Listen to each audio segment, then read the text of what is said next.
if I make a conscious decision to change my diet, as you're suggesting, how long can I expect it to take for my body to heal itself and kind of regenerate itself under new conditions? Broke down it is. I mean, really. I mean, I'll be 60 years old this year. No, in September.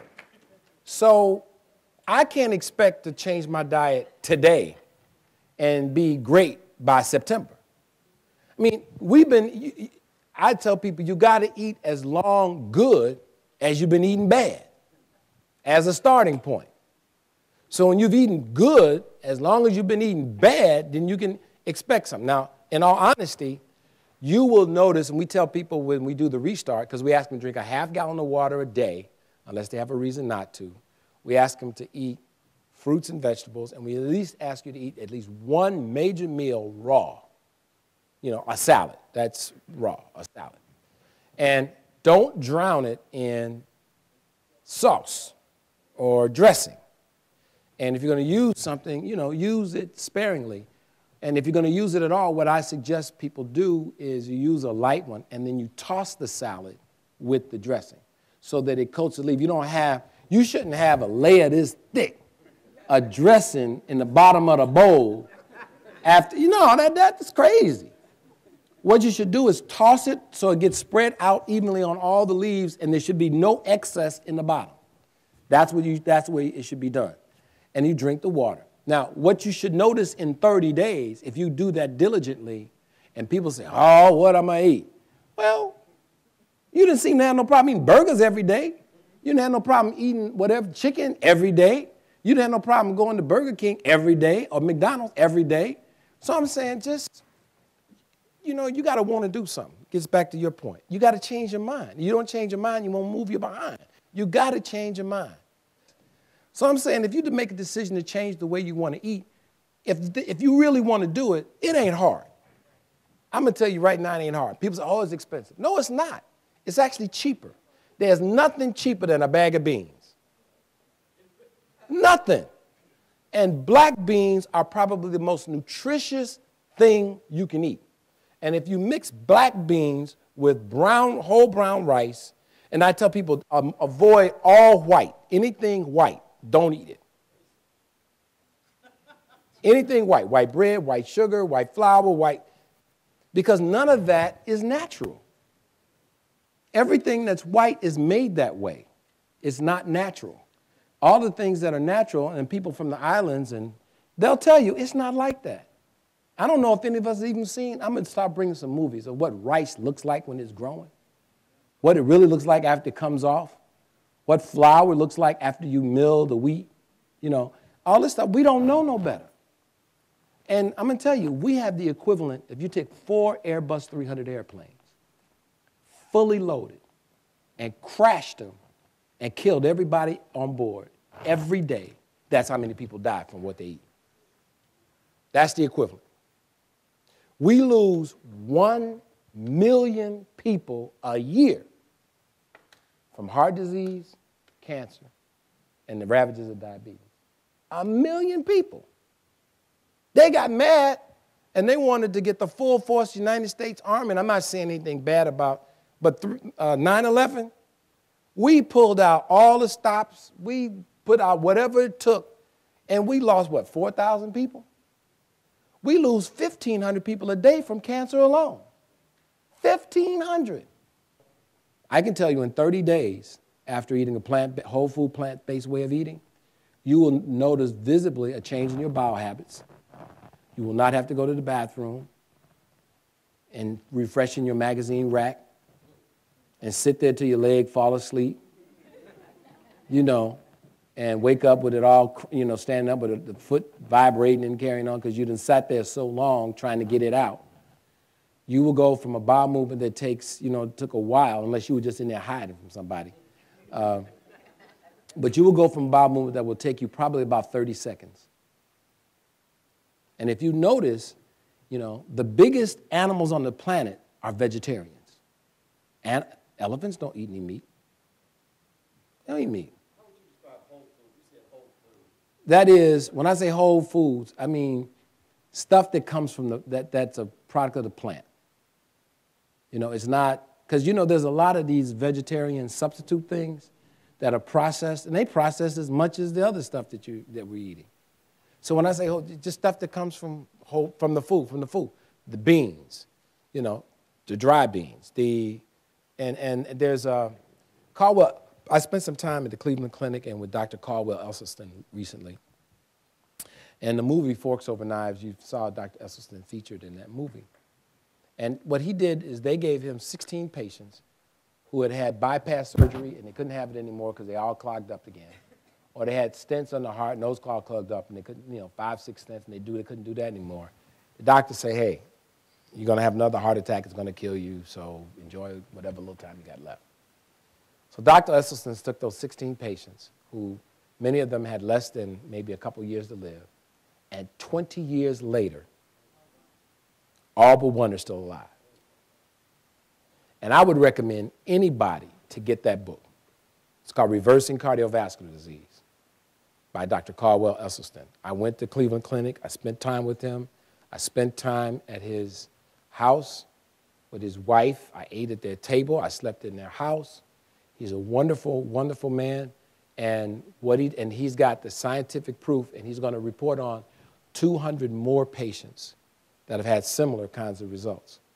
And he's also written a paper that says that if, as physicians, we don't begin to get patients and show patients how to modify their diet, that we are not doing the job.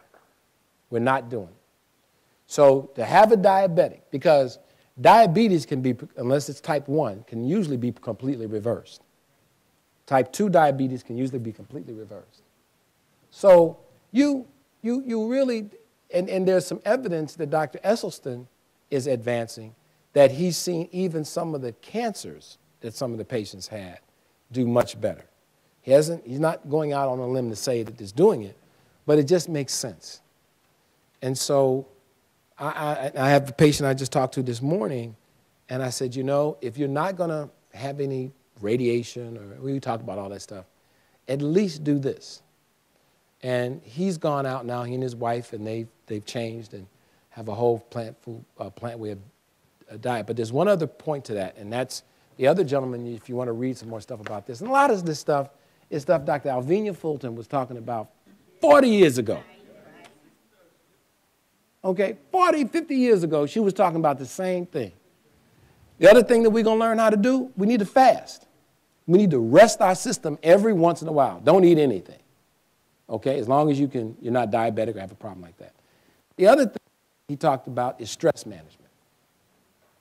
Stress, they've shown evidence now that stress even of itself causes the blood vessels to begin to have this disease, just like have hardening of the arteries, just from stress.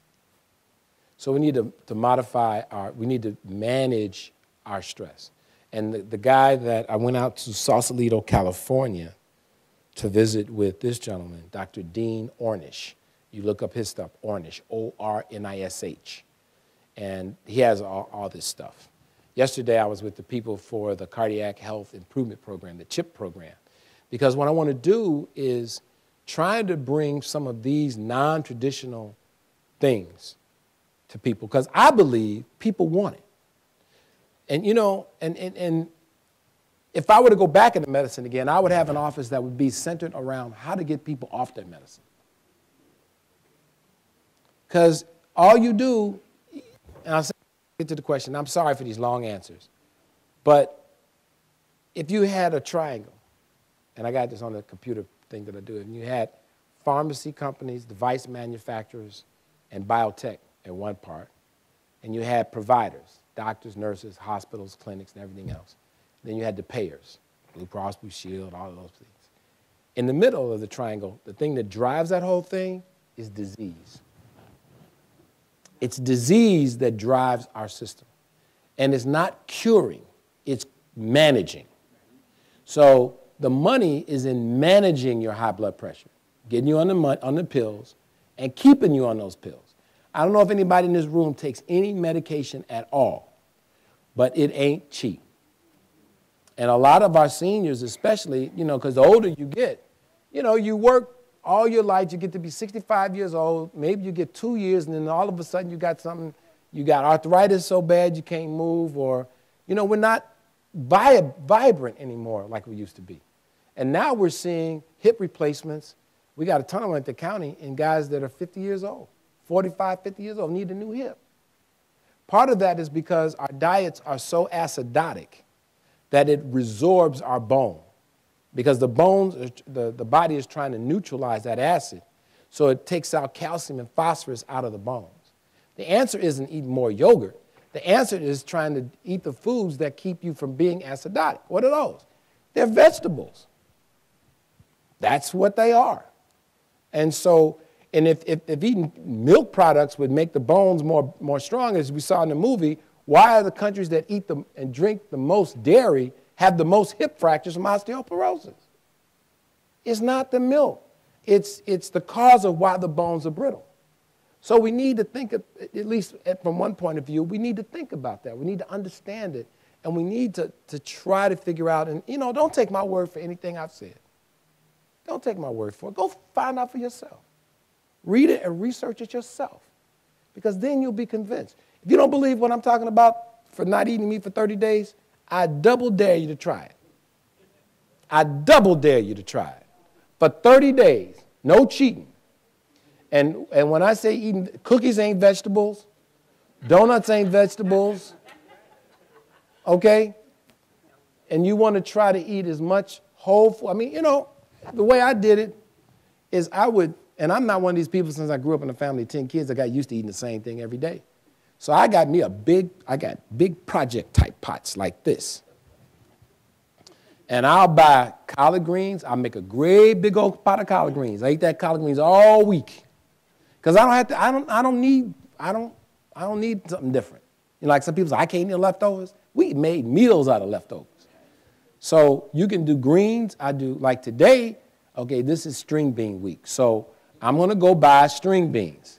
And I'm going to make a great big pot of string beans. The only thing that happens now is that too many of my friends will call me up and they're at the door with their Tupperware. So, you can do these things. Or you can do kale, or you can do collard greens or turnip greens. You can do that now, especially when it gets cold, then beans. You don't even have to know how to cook the beans. Just read the thing on the side of the bag. It'll show you how to cook the beans. And if you're going to buy dry beans, a lot of people recommend you to soak them. Most people, I grew up soaking. So I soak. But you don't have to. But you're likely to have a little more gas if you don't, I think. That's my opinion. But beans, cheap. You can get a bag of beans for like pinto. And there are lots of different beans. Pinto beans, black-eyed peas, all kind of peas. Garbanzo beans, another great, and garbanzo beans, I eat, for lunch, I have rice and garbanzo beans. And I'll go to an Indian restaurant and get them because they hook it up. They hook it up. You want to get some good food, you go to some of those Indian restaurants because a lot of them are vegetarian. And they will have that stuff. Soul Vegetarian, you go to Soul Veg, you can go to, there are a lot of different places now. And I go to restaurants and people say, well, how many when I go to a restaurant? I was out at Park 52 the other night. If it ain't on the menu, ask them for it. And don't let them bring you a bowl full of pasta, spaghetti or something. No.